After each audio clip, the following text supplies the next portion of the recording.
I'm Leon Todd for G66. Welcome to another Tuesday Tone Tip. On today's video, I want to show you how you can use your AXFX3, FM9 or FM3 together with your favorite tube amp and a reactive load box to record your guitars directly through an amplifier and Fractal effects and cab sims. At the moment, I've got a Les Paul plugged into my late 70s Marshall Super Lead.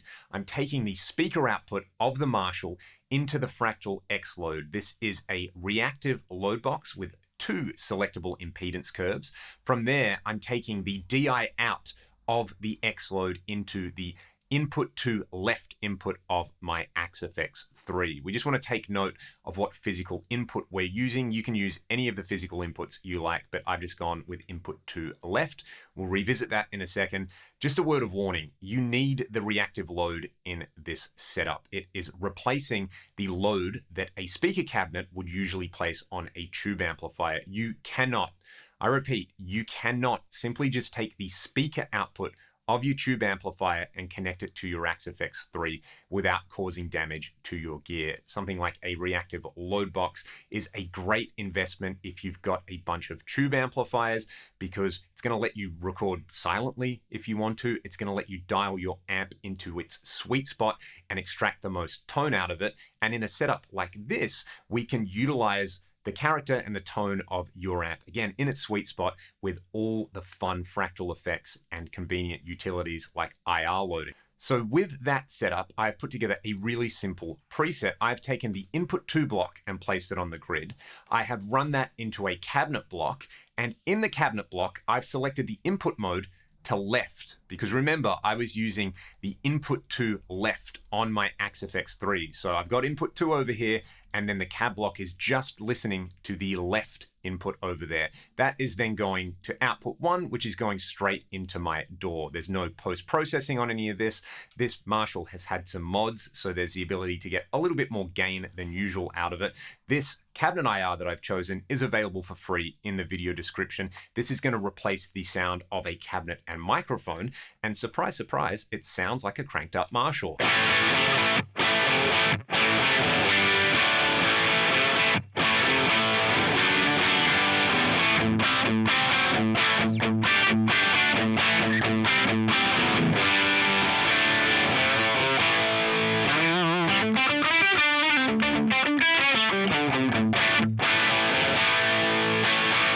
I love that I'm able to take one of my favorite amplifiers, extract all that glorious tone from it, and run it at any volume that I like with any mic and cab selection that I like. A great way to get the most out of this and experiment with some new tones is to use the Dynacabs in the AXFX3, FM9 or FM3. So I've selected this 2x12 5153 Stealth Dynacab.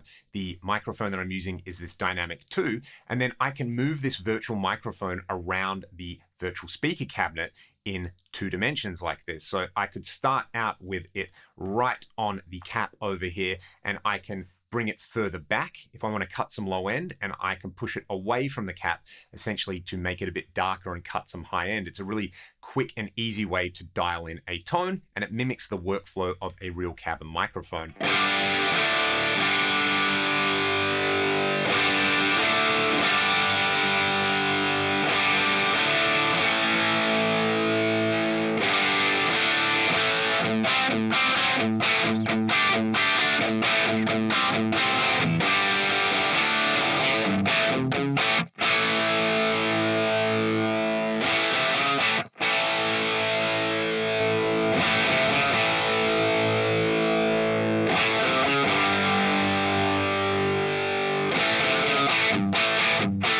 I can also play around with different microphone choices a lot faster than I would be working with real microphones and real cabinets, or I can try blending different microphones and positions like over here. This is the 4x12 1960 TV Dynacab, a ribbon mic and a Dynamic 2 mic blended together.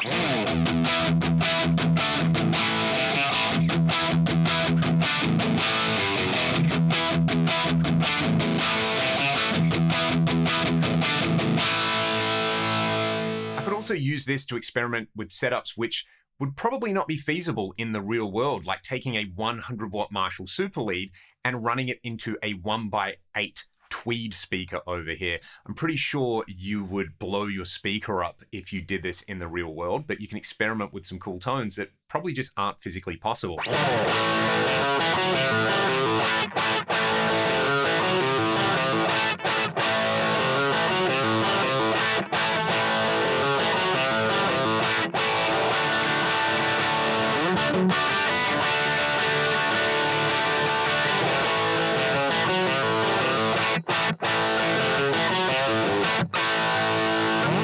From there, we could add some effects after the cabinet in there. This would mimic the way we would use outboard gear in a studio. Say if I wanted to add a little bit of space and ambience, I could use a reverb block. I really like the sound of the studio reverb over here. I could make the overall stereo image a little bit wider, say with some pitch detune or the enhancer. Let's do pitch 1, and I'll just go to my blocks library and bring up this LT dual detune over here. I might turn the mix down a little bit, and I could add fun effects like chorus, tremolo, or delay. Let's add some delay over here.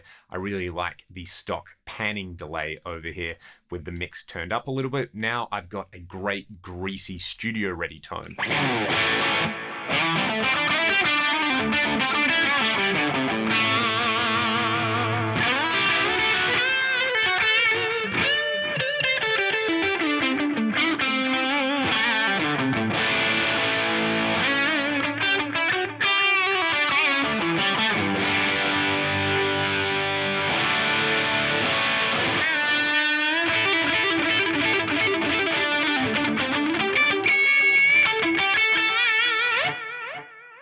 There's a couple of advantages to this setup as well. My amp doesn't have an effects loop, so there's no way for me to play, say, a real-world delay or reverb pedal after the main gain stages in the amp. Furthermore, running the effects this way means that the effects can all be in stereo, again, mimicking a studio-style setup over there. It would be great to be able to run some fractal effects in front of the amp though, and that is super straightforward to set up. So in this setup, I've taken the output of the guitar into input 1 of the Axe-FX 3. So let's go to quick build and we'll drag input 1 over here. Then I'm taking output 3 from my Axe-FX and connecting that into the front of the amp. So I'll place output 3 over here, then we will cable these up. And just as an example, let's say I want to connect a phaser between my guitar and the amplifier. I'm just going to place a phaser on the grid over here. We've got the digital mono at the stock settings. Let's go, say, with the Stripe 90. I'm going to turn the rate down a little bit. I'll have it on bypass. I'm going to bypass the delay and the pitch as well over here. And then I'll just kick the phaser in front of the amp. What we're doing here would be a version of a 4-cable method setup over here. The main difference being that we're not using the amp's effects loop and a real speaker cabinet. We are using the reactive load, and then we're placing the effects after the cabinet sim. Let's hear that.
And of course, you can play around with any effect that you like in front of the amp. We heard the new integral pre model over there to boost it up. I've gone down to the low input of the amp now, and on a Les Paul with a clean sound on here, it's really hard to get that kind of jangly Fender-inspired sound out of it. Just because we're playing a Les Paul into a Marshall, it would sound like this set up kind of clean.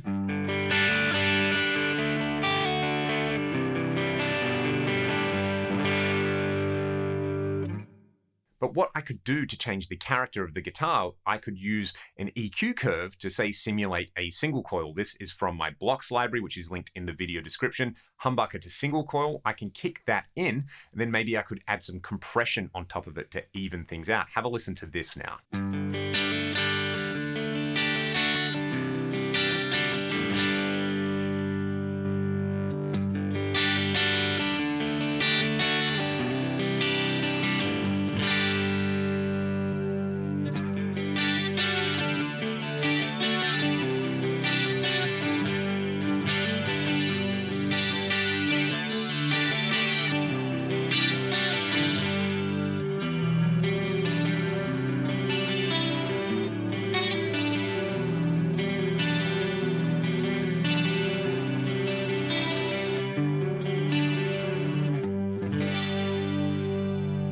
Another advantage of this setup, aside from all the volume and space related issues that you might run into, is that you can take the USB output of your Fractal device and use that as your interface straight into your favorite DAWs. So not only are you getting all the effects and cabinet simulations from the Axe-Fx, you can use it as your recording interface as well. So you can take your favorite tube amp, you can record it silently, or I guess if you had a massive monitor system, you could run at really high volume still, but without the need for a guitar speaker cabinet and microphones. If you've got any questions, let me know in the comments section below. I will put links to my free IR and my blocks library in the video description. You can also check the description if you want to check out the X-Load and any of the other Fractal products. Thanks so much for watching, and I will see you on the next video.